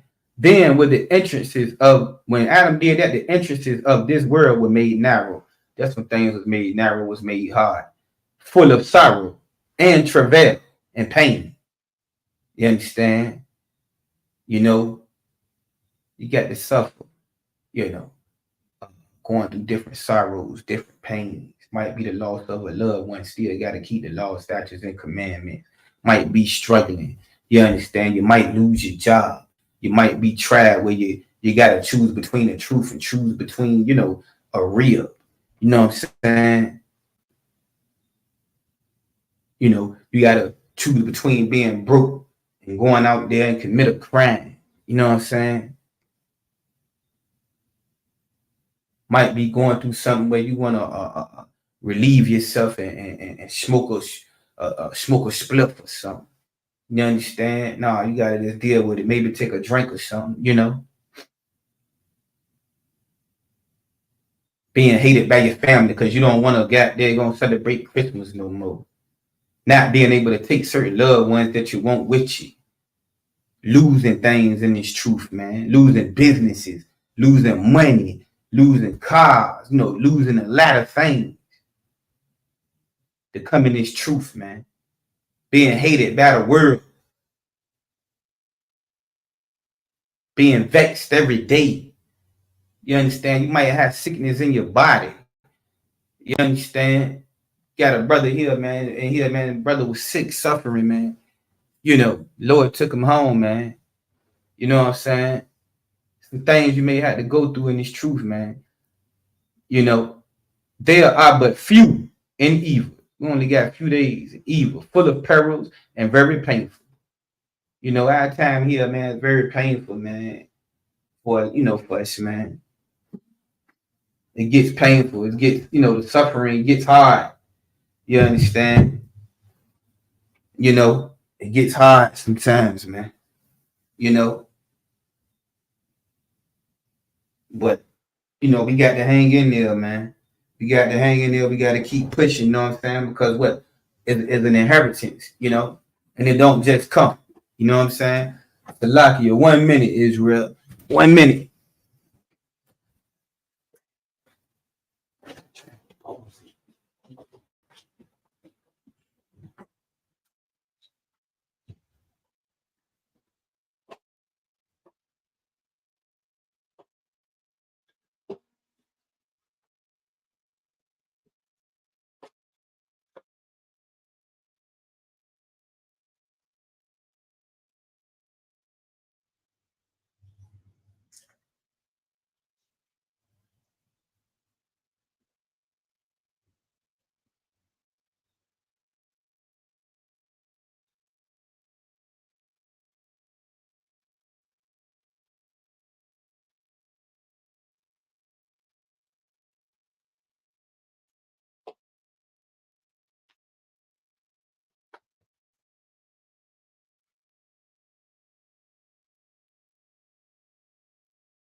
Right, Salaki. I'm back. Okay, yeah. So that's the ways now, man. You know what I'm saying? That this, it'll be a lot of things, a lot of trials and tribulations that we may have to go through, man. You know what I'm saying? In order to get this inheritance, man, because of what Adam did. And that's why we in the predicament that we are today too. The Most High already gave us everything. He already chose us from the start. But throughout the course of time, man, he's still making things, available, making the kingdom available for us. See what I'm saying? And it's going to be very difficult. There's only going to be but a few that find this path. Many not going to find this path, man. That's why 2/3 of our people got to die. 2/3 got to die, man. You know what I'm saying?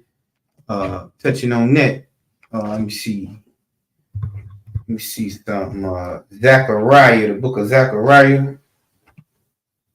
All right.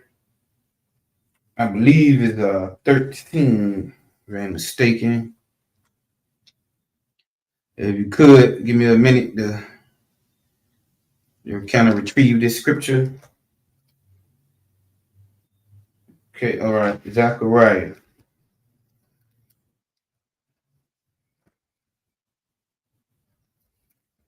Let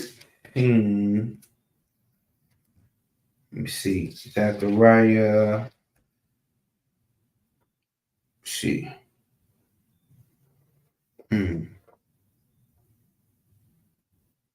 Okay. Zechariah 13, verse 8.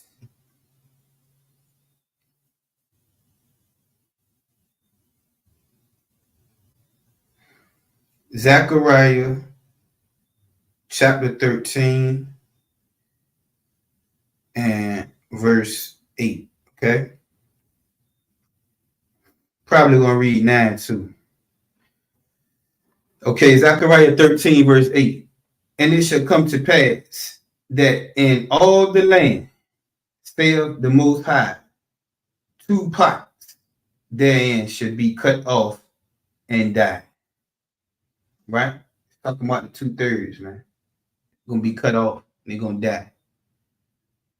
You know what I'm saying? We gotta try not to be a part of that.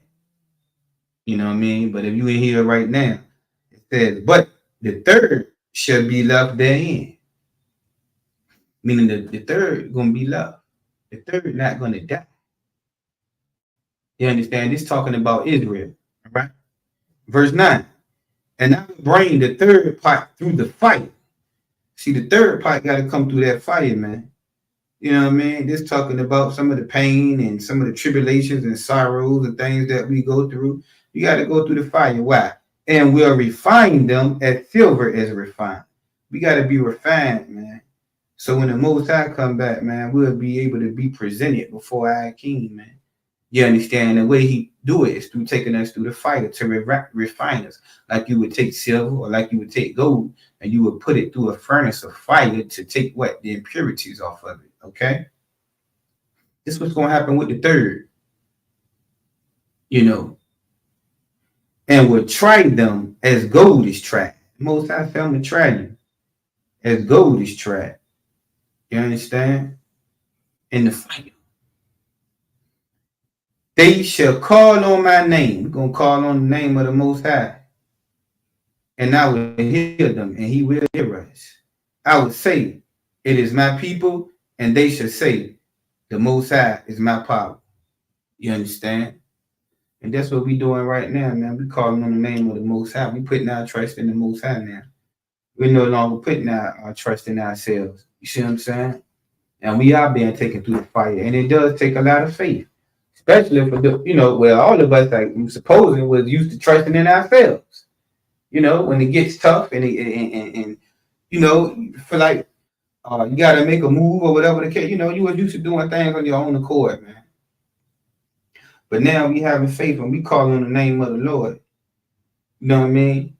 That's what you got to do when you're in that fire. That's what you got to do when you're going through sorrows. That's what you got to do when you're going through pain. That's what you got to do when that rent due. That's what you got to do when you need that job. You understand? You got to prove yourself, man. You can't go back to your old ways, man. You know what I'm saying? You gotta sit up in that fire. You know what I mean? And learn how to trust the Lord and learn how to allow the fire to burn the impurities from off of your mind. You know what I mean? And fill yourself with the word of the Lord. Because he gave them to you anyway. Because why? You a special people. And he ain't dealt so with any other nation. He only gave his laws, statutes, and commandments to who? Israel. So that you could be what? A wise and understanding people. And when people see you now, man, you beginning to change. You no longer that old person you used to be. Then they starting to look at you, man. And they might hate you for it. You know what I'm saying? Because you ain't getting high with them no more. Or you ain't going to Christmas dinner with them and things of that nature. And looking out for them like you used to. You ain't selling dope in the street with them no more and things of that nature. But he too good now, this and that. Yeah, well, when you follow law, statutes, and commandments, it will have you to look like that because you're no longer living on that lower state. You understand? Now, you may not be so much of a high value man or woman is monetarily wise, but I guess what? If you keep these law, statutes, and commandments, you are rich. And the kingdom is yours. That's why the Lord say, bless those who mourn. Because theirs will be the kingdom of heaven. You understand? That's in the Beatitude. Let's go there. Since we on the topic. And I'm going to read out one of my favorite ones. Since we were talking about the fire precept. Ecclesiastes 2, verse 5. For gold is tried in the fire, and acceptable men in the furnace of adversity. You got to be in that furnace of adversity. You got to learn how to deal with adversity. You got to learn how to deal with when you're back against the wall. We can't panic no more like we used to. We can't allow fear to sit in like we used to. You know what I mean? Because why? The Most High didn't give us a spirit of fear, but a spirit of power, love, and of a sound mind.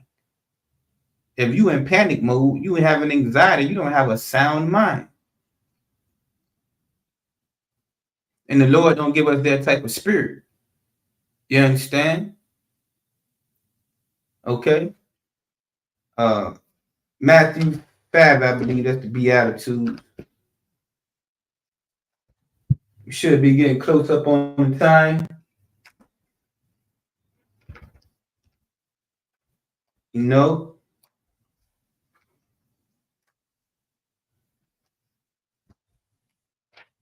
Yeah, ain't nobody never said this thing was gonna be easy, man. It'll probably be short of that. If you're too comfortable or having too much of a good time, man, fix your mind right. If you really in this truth, you know what I'm saying? You may start to be tried. I've already been tried. I don't want to speak too fast. It might get worse. You understand? But yeah. So Matthew 5 started verse 3. Blessed are the poor in spirit, man, for theirs is the kingdom of heaven. It say, blessed be the poor. You understand? You ain't got no money. Lord saying you blessed. Why is that? You know what I mean? Because you're going through what you're going through because of what you're doing. What you're into. But yours is the kingdom of heaven. So you are already rich. See that? Verse 4. Blessed are they that mourn. The ones mourning. You might say, why would he say blessed is a man that mourn? You understand? Because you mourning because of the hell and the sorrows and the things that you're going through. You ain't think Christ ain't mourn? You understand? You think Christ didn't deal with the same things that we dealt with? You know what I mean? But look where he at now. He at the right hand of the Most High. When he was in the Garden of Gethsemane, sweating droplets of blood, because he didn't want to have to go and do what he had to go and do on that cross for us. That's why the scriptures say, blessed are they that mourn, man. You know what I mean? For they should be comforted. We're going to be comforted.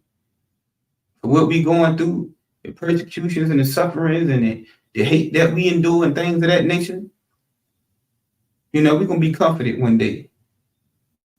We're going to be taken out of this one day. All right. Verse 5. Blessed are the meek, for the lowly of the earth. You know who the lowly? The black, Spanish, Native American, Indian man. We the low of the earth. We the ones in the barrios and the ghettos. We the ones getting slain and killed in the street. We the ones out there being ridiculed and laughed at and shamed on drugs and alcoholics, and our women against us, and our relationships are broken, and we have broken families, and we having the most abortions and things of that nature. That's us. Okay? But guess what? That's gonna be all over, because for they shall inherit the earth. Blessed are they which do hunger and thirst after righteousness. Those of us in here coming to class every night. You know what I mean? You in your word, you studying. Brothers going to Hebrew Academy. Brothers at camp. Things of that nature. That hunger and thirst after this righteousness. That they should be filled. You're going to be filled, man. You're going to be rewarded for your efforts. Okay? Blessed are the merciful, for they shall obtain mercy. You understand? Being merciful to your brother.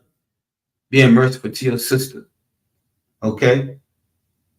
Blessed are the pure in heart, with a pure mind, for they shall see power, for having a mind towards the Most High, man.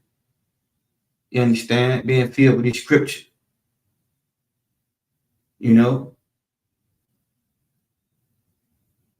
Verse 10. Blessed are they which are persecuted for righteousness' sake, for theirs is the kingdom of heaven. Those of us going through certain persecutions. Christ went through persecution. You know what I mean? People coming against you because of what you're into, discriminating against you because of what you're into. Yours is the kingdom of heaven, man. Consider yourself blessed. You're doing the right thing. You're on the right path. Okay? First we go to verse 11. Blessed are ye when men shall revile you, when men hate you and persecute you, and shall say all manner of evil against you falsely for my sake. People lying on your name, man, because of the reputation of the Most High, of Christ. Verse 12, rejoice and be exceeding glad. It's telling you to be glad when you go through all of these things, when you're suffering these things, man. Why? For great is your reward in heaven. Your reward gonna be in heaven. A lot of us may not see it now, but you keep your eye on the prize. You thinking past this place, and you thinking big. Everybody else thinking small, because they thinking for what they can get right now, and a kingdom that's about to be destroyed. But see, you thinking about when this place is destroyed, and you waiting on when it's being destroyed. You thinking big, they thinking small. They think they thinking big, but they really thinking small. Like I said earlier, talking about some damn generational wealth and a place that's about to fall. And then they ain't even if it was the last, they still ain't even close to having generational wealth. I have people so quick to say that, oh yeah, I'm trying to get generational wealth. Man, you ain't even got $20,000 in the bank account. Talking about some generational wealth. You know what that means?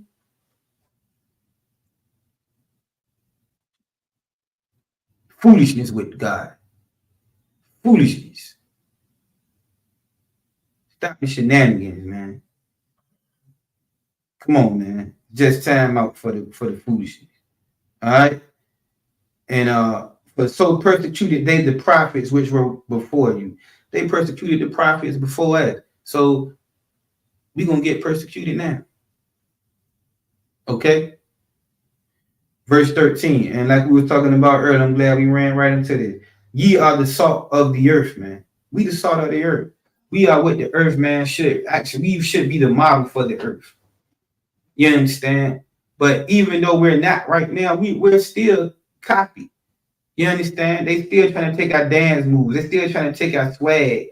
You understand? We got the best ball players and things of that nature. The Olympics. You know how we went and blew the Olympics out. Things of that nature. Why? Because we are the salt of the earth, man.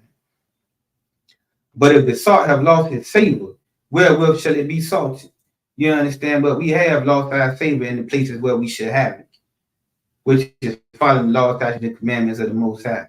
You know what I mean? Because we're not doing that. It is therefore good for nothing, and that's why we good for nothing. And if you ain't following the law, statutes, and commandments of the Most High, you're not good for nothing, but to be cast out and to be trodden underfoot of men, but just to be destroyed, man. And in regard it as nothing, to be thrown and tossed out. verse 14. Ye are the light of the world. We the light of the world, man. We supposed to be ruling this earth, man.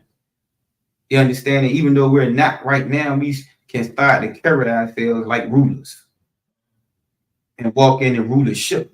You understand? You know, and they that may I might skip one. Yeah, okay. You are the light of the world. A city that is set on a hill cannot be hid. You know, right? You know, you shouldn't be hid, man. People should be able to see our light. We should be able to be that example for our people, man, in a righteous way, not in an evil way.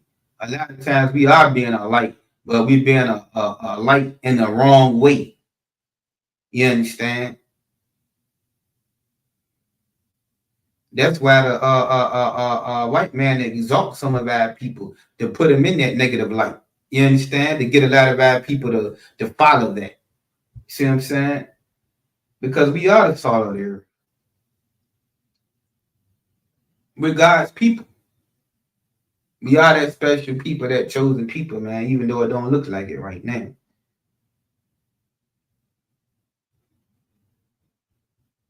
You know, with that, man, this is the ISUPK 1 West, started 125th Street, Harlem, New York.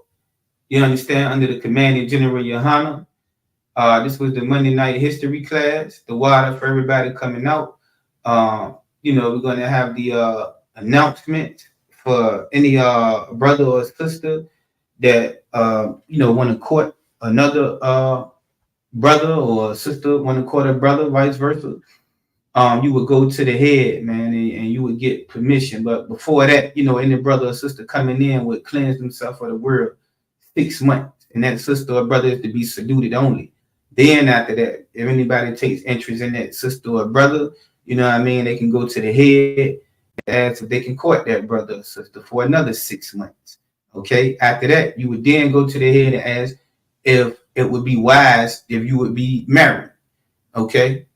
And you would you know, then begin, you know, your marriage and, you know, things, and you would get the permission to go ahead on and do that. All right. Any brother that want to come in here and want to join his army, man, you know what I'm saying? They want to join you know, the VA camp, man, you know, getting your all black headpiece, black shirt, you know what I'm saying? Black pants, boots, you understand? You know, and come in here, man, and get ready to join this war, man. You know what I mean? And help your people, man. All right. And also pay your tax. 10th in the Hebrew, my Aisha, if I said that right, okay, that'll be a 10th for your wages, man. You know what I'm saying? Bring it in the school, make sure to pay your tax, man. All right. And that'll conclude the announcement. The water, everybody, for tuning in, Most High in Christ. You understand? And we'll see you again next week. You know, usual time, same place. The water. Shalom. Yahweh Bashman Shabbat Rakatah to the Hakim, Yahweh Shemala Thun by Shem Yahweh Shai to the sisters.